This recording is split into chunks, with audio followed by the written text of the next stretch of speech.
Hey, what's going on everyone? Welcome back to another episode of Star Wars Coffee, where in today's episode, we're going to be going over some of the Rise of Skywalker Director Cut news. That's today here on Star Wars Coffee. I have spoken.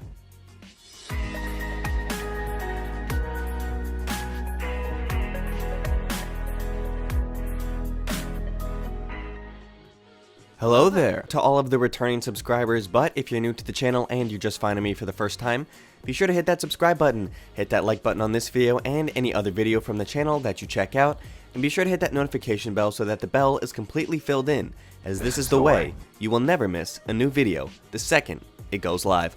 Do it! Before we get into it, I'm going to throw out a soft spoiler warning, just in case anybody hasn't seen The Rise of Skywalker yet.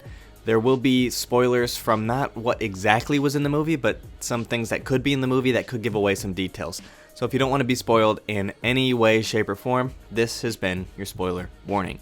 Okay, so since The Rise of Skywalker came out, it's #1 at the box office for the third straight week now. There has been talks of a director's cut, and this has actually been prompted by one of the secondary characters of the film, Dominic Monaghan, and he's been talking about some of the things that didn't make the film, that he knows that just for himself, the scenes he was in, a lot was hit on the cutting room floor. So I'm going to go over some of the things that he's talked about and why they need to release a director's cut.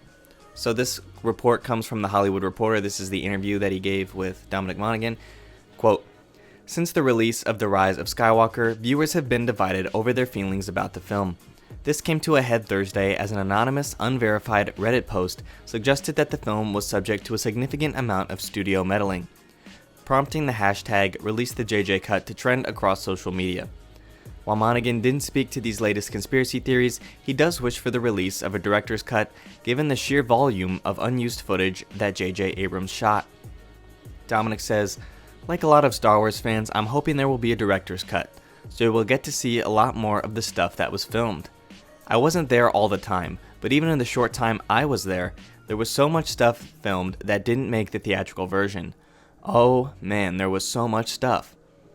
Monaghan also alludes to a cutscene that involved his character, Beaumont Kin, Kelly Tran's Rose, and Billy Lord's Lieutenant Connix, which aligns with Tran's own amount of unused final battle footage.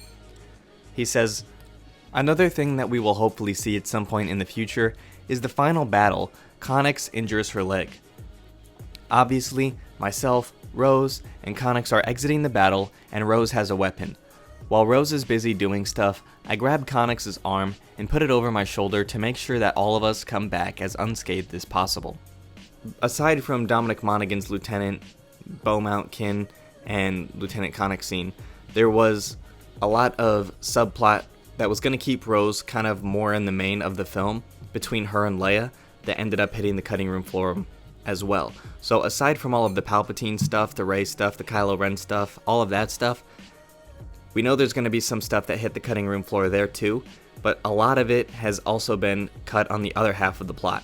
And Disney should take into account a few things here, similar to the way that Warner Brothers did over Batman v Superman when that came out. So I don't think it's any secret that The Force Awakens was received a lot better than The Last Jedi or The Rise of Skywalker, whether it be by fans or critics. With the backlash, and to keep their future Star Wars series and movies on the up and up, they need to appease both fans and critics because Disney is a business, and that's in the best interest of their business. And a good way to do this is to release a director's cut. They could even do a limited run in theaters if they wanted to.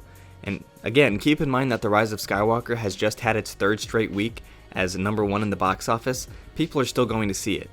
The hardcore fans, who are going to be the heavy viewers of this Disney Plus shows, need to be on Team Disney in order to get the big picture, long-term plans for Disney to be a success. So what I mean by this is, the Clone Wars is coming out, and that's really a lot of the die-hard community, bringing in a lot of the hype for that.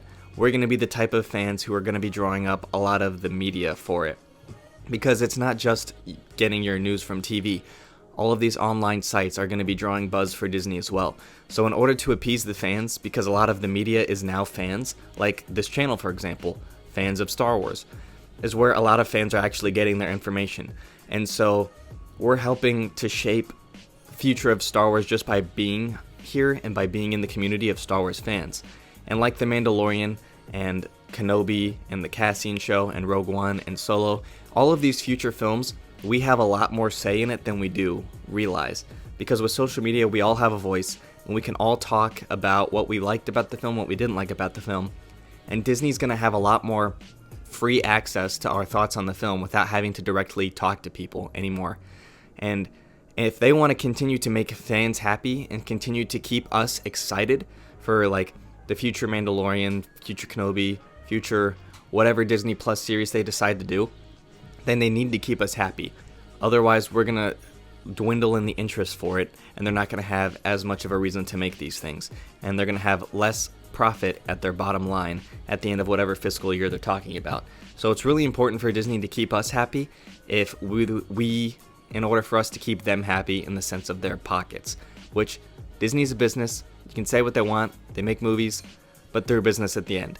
So they need to make money, and their best way to do that is to keep us happy. So giving us a director's cut of The Rise of Skywalker would be a great thing, as it would help it would better the pacing, because a lot more information would fill in with all of the scenes that didn't make the final cut of the film. And another thing is the author for The Rise of Skywalker novelization said that the movie would be much longer if everything that was in the novelization hit the movie as well. So hopefully, at some point before that gets released, Disney will commit to doing some type of director's cut.